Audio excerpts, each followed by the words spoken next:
व्यवस्था, शिक्षा, स्वास्थ्य।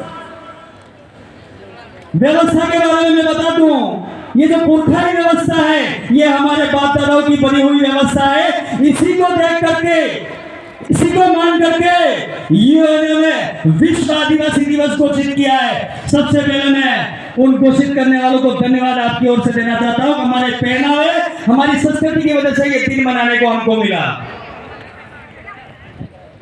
यही व्यवस्था में मैं थोड़ा सा आगे जाऊंगा। कहना चाहूंगा, हमारे किसी व्यक्ति का मौत हो जाता है, उसके 11-12 दिनों बाद में कार्यक्रम होता है, सबका होता है, लेकिन अपनी व्यवस्था में कार्यक्रम थोड़ा सा संदेश पूर्ण होता है। वहां कुछ वक्ता बोलते हैं, हम जहां जहां मौका मिलता है वहां आपके बीच में आकर के बात करते हैं। यहाँ प्रशासन के भी साथी बैठे हुए हैं, डिप्टी साहब बैठे हुए हैं, सीआई साहब बैठे हुए हैं कोतवाली, और प्रशासन के दूसरे साथी, मीडिया के साथी। मैं आप सब साथियों से, प्रशासन के और मीडिया के साथियों से कह देना चाहता हूं, पिछले दिनों आपने एक मुहिम चलाई पत्थरबाजों को लेकर के, उसमें आपने पंचायत वाइज मीटिंग करी। आप हमारे वहां पंचायत में भी पधारे, हमने आपको वहां अवगत कराया कि जितने भी पत्थर मारने वाले बच्चे हैं, उसका एक से भी हमारा ताल्लुक नहीं है। एक साबित करके दिखा दो अगर हमने पत्थर मरवाया किसी से। ये राजनीतिक लोग अपनी रोटियां सेकने के लिए, इनका धरातल खत्म हो गया है। उसकी वजह से आए दिन हमारे ऊपर अनर्गल आरोप लगाते हैं, हमारे कर्मचारियों को परेशान करते हैं, हमारे समाज सेवियों को परेशान करते हैं, जो निस्वार्थ भावना से इस समाज के साथ में कंधे से कंधा मिला करके लड़ रहे हैं। कई लोगों ने अपना बलिदान दे दिया है। बात स्वास्थ्य की कर लेते हैं थोड़ी सी। यहाँ जितनी मेरी बेटियां, जितने मेरे बेटे बैठे हैं, इनका वजन करवाओगे तो 35-40 किलो वजन है। ये बात कहना इसलिए जरूरी है क्योंकि हम हर जगह जाते हैं, यही बात करते हैं। दिन का एक टेलीफोन हमारे पे आता है कि हमारी बच्ची को ब्लड देना है इस हॉस्पिटल से, पास में हॉस्पिटल है, और ये विडंबना है कि उसका पति है, उसको खून नहीं दे पाता है। सोचनीय बिंदु जरा सोचिएगा कि उसका पति है, उसका जीवन संगिनी जो खून नहीं दे पा रहा है, वो उसको बचाने के लिए अपना ब्लड नहीं दे पा रहा है क्योंकि उसका वजन 50 किलो नहीं है। मेडिकल डिपार्टमेंट का तय है कि 50 किलो वजन वाला व्यक्ति खून दे सकता है। ये कहने का मतलब ये है कि हमारे बेटियां जितनी स्कूल जाती है, बेटे जितने स्कूल जाते हैं, ये वक्त ऐसा है खुद को मजबूत करने का, लड़ाई लड़ने का। आप सवेरे उठ करके भूखे ही स्कूल चले जाते हो। इस मंच के माध्यम से मैं आप सबसे निवेदन करना चाहता हूँ, मेरी बेटियों से निवेदन करना चाहता हूँ, कल से आप भूखी नहीं जाएंगी, दबा करके खाना खाएगी। कम से कम दिन में 3 टाइम खाना करके मजबूत रहोगे तो इस सिस्टम से लड़ पाओगे। सिस्टम मारने पे उतारू हो गया है, चाहे वो केंद्र का हो, चाहे वो राज्य का हो। मैं किसी पार्टी को इस मंच के माध्यम से गाली नहीं देना चाहता हूं। अगर ये जितनी सरकारी योजना देनी ही है, आप वन विभाग के अंदर दीजिए। क्या कारण है कि आदिवासी निवासरत रहता है वहीं आप इन योजनाओं को देते हैं? ये कहने का मतलब इसलिए, मेरी पंचायत का मसला था, वन विभाग की जमीन को लेकर के वहां पंचायत भवन बनवा रहे हैं हम लोग। तो ये जितने पावर प्लांट आते हैं, जितनी भी स्कीम आती है सरकार की, यही वन विभाग के क्षेत्र के अंदर सरकार क्यों नहीं लगा सकती है? अडानी अंबानी को दे सकती है, तो यहाँ देने में क्या मौत आ रही है इनको? अरे कुछ पूंजीपतियों के लिए आप लोग काम करने में उतारू हो गए, कुछ लोगों के लिए उतारू हो गए। इस देश से आदिवासियों को खत्म करने की मुहिम चालू कर दी है इन लोगों ने। ये विश्व आदिवासी दिवस के लिए इसलिए कह रहा हूं, पूरा विश्व इस व्यवस्था के अनुसार चलता है। एक बहुत बड़ा गंभीर मसला है हमारे समाज में, वो फिर कह देना चाहता हूं, जहां जहां मौका मिलता है हम लोग कहते हैं पोक्सो। ये बहुत बड़ी दुखद बात है।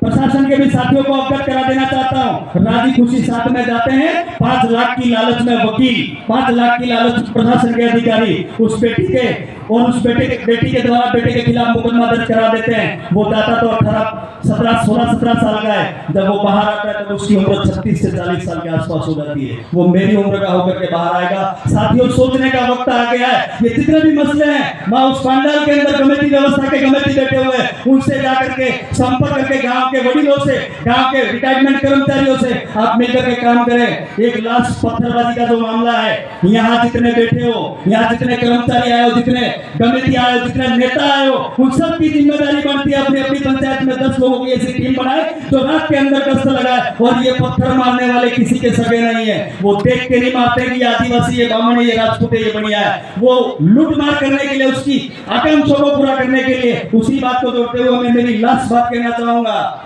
सरकार बहुत सारी स्कीमें देती है, पंचायत के माध्यम से, प्रधान कोटे से, एमएलए कोटे से, सांसद कोटे से बहुत सारी स्कीम्स देती है। फ्री की रेवड़ी बढ़ती है, सब पिछले चुनाव में चला। अगर देना ही चाहती है सरकार, अनाज तो हम पकाने वाले लोग हैं, खाने वाले लोग हैं, अगर देना ही है, हर घर में एक बेटा पड़ा हुआ है, हर घर में एक बेटी पड़ी हुई है, उसको नौकरी दे दीजिए बिना कंपटीशन के। अगर आपको देने का ही शौक है और देना ही चाहते हो, आदिवासियों का भलाई करना चाहते हो, हर बेटा बेटी ट्रेनिंग करके बैठा हुआ है, उसको नौकरी दे दीजिए, यहाँ की समस्या खत्म हो जाएगी। बहुत सारी बातें दोस्तों करने को मन करता है। आज जो कार्यक्रम में हमने एक आयोजन कमेटी और हमने एक तय ये किया था, मगर डीजे के गानों पे हम लोग डीजे के गाने को हम लोग यहाँ नहीं प्रस्तुतियां करवाएंगे, लेकिन जिनका कार्यक्रम रह जाए वो मायूस मत होना।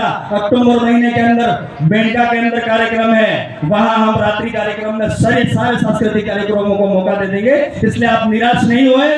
लास्ट एक और बात है, आज से ये प्रण करके जाइएगा, जो भी मेरी बेटियां बेटे और बड़े बेटे बड़ों का सम्मान करिएगा। ये आपका अंकल है, ये आपका बड़ा भाई है, इस व्यवस्था पे चलोगे, सम्मान करोगे, सामूहिक परिवार में रहना है, दादा दादी के साथ रहना है, काका काकी के साथ रहना है, बाबा बाबी के साथ रहना है, उनकी बात को मानना है। और सरकारों को ये अवगत करा देना चाहता हूँ, कारवा धीरे धीरे बढ़ रहा है, दे दीजिए जो देना चाहते हो।